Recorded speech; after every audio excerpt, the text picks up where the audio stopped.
Hey, Stewart's Chapel. This is Don Pierson and Don Counts, and we're here at the Harris's Farm, and this is Tuesday's devotion. We're in Genesis chapter 6, and we'll also go over into chapter 7 here in a little bit, but we're going to look at the calling of Noah. Now, Noah's calling is very specific. It goes on for years, but it's not a lifetime. His calling wasn't a lifetime calling. He had an assignment with his calling. And so it was for a season, but it went on for a long, long season. But in relationship to his life, it was just really a fragment of his life. So let's look at Genesis chapter 6, verse 6 through 22. And the Lord was sorry that he had made man on the earth, and he was grieved in his heart. So the Lord said, I will destroy man whom I have created from the face of the earth, both man and beast, creeping thing, and birds of the air, for I am sorry that I have made them. Just a second. Another ant. I don't know where he went. If I start squirming, that's because he went up my shirt. All right. But Noah found grace in the eyes of the Lord. This is the genealogy of Noah. Noah was a just man, perfect in his generations. Noah walked with God. Let's look at, well, we just keep on reading. Verse 13, and God said to Noah, here comes his calling, the end of all flesh has come before me, for the earth is filled with violence through them. And behold, I will destroy them with the earth. Make yourself an ark of gopher wood, make rooms in the ark, and cover it inside and outside with pitch. And this is how you shall make it. The length of the ark shall be 300 cubits, its width 50 cubits, and its height 30 cubits. You shall make a window for the ark, and you shall finish it to a cubit from above, and set the door of the ark in its side. You shall make it with lower, second, and third decks.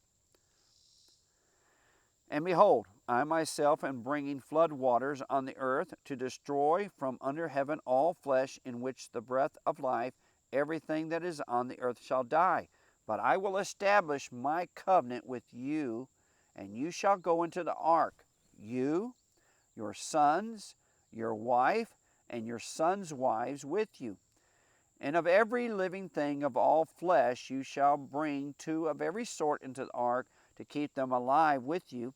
They shall be male and female. And he's going to go on more. I want to jump over now to chapter 7. Verse 1, Then the Lord said to Noah, Come into the ark, you and all your household, because I have seen that you are righteous before me in this generation.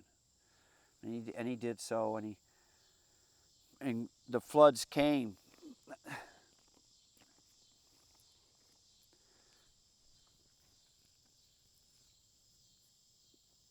Very specifically in Noah's calling, God lets him know that the ark is for the animals, him, his sons, and all of their wives.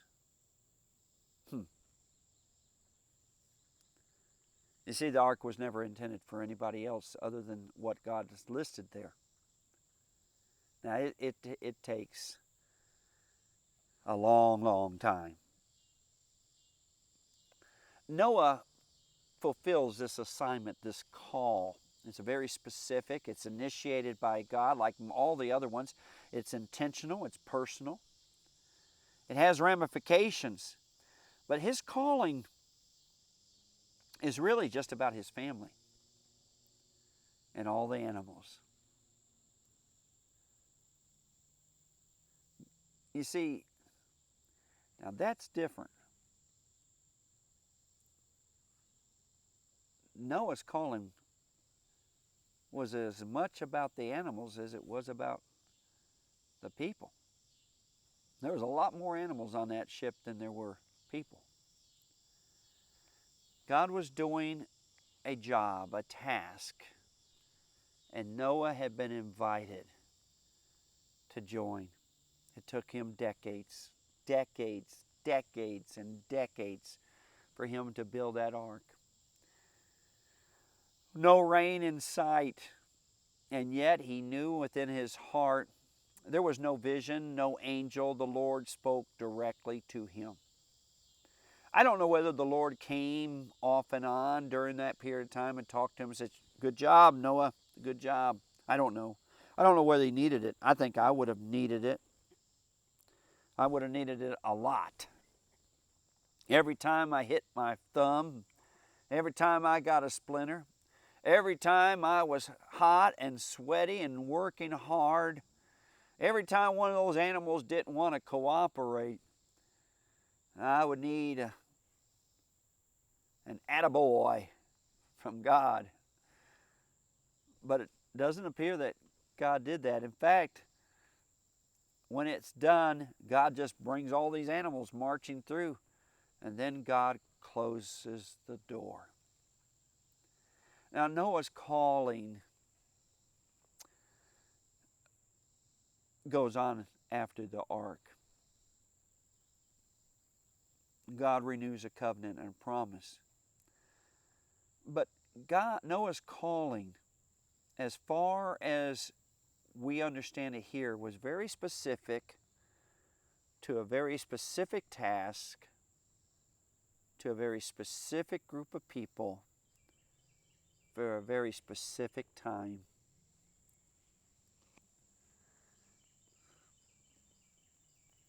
We don't talk about calling like that today.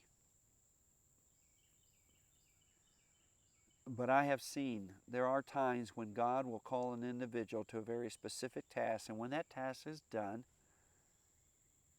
God's done. It's not because they did a bad job. Actually, God is pleased. But God's calling an assignment for them is done. They're done. I would like to tell you that my call to Belize was like that. At the 7 years I was there, that was it. That's not the case. You already know my story.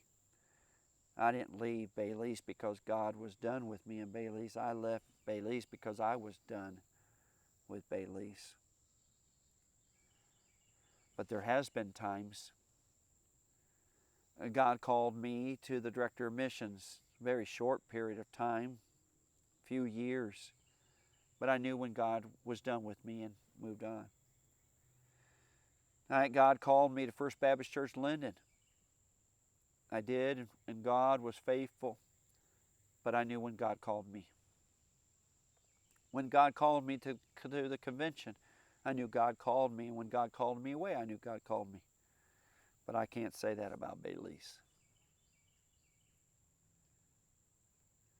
God still was faithful, though, to keep on calling me, and He still does.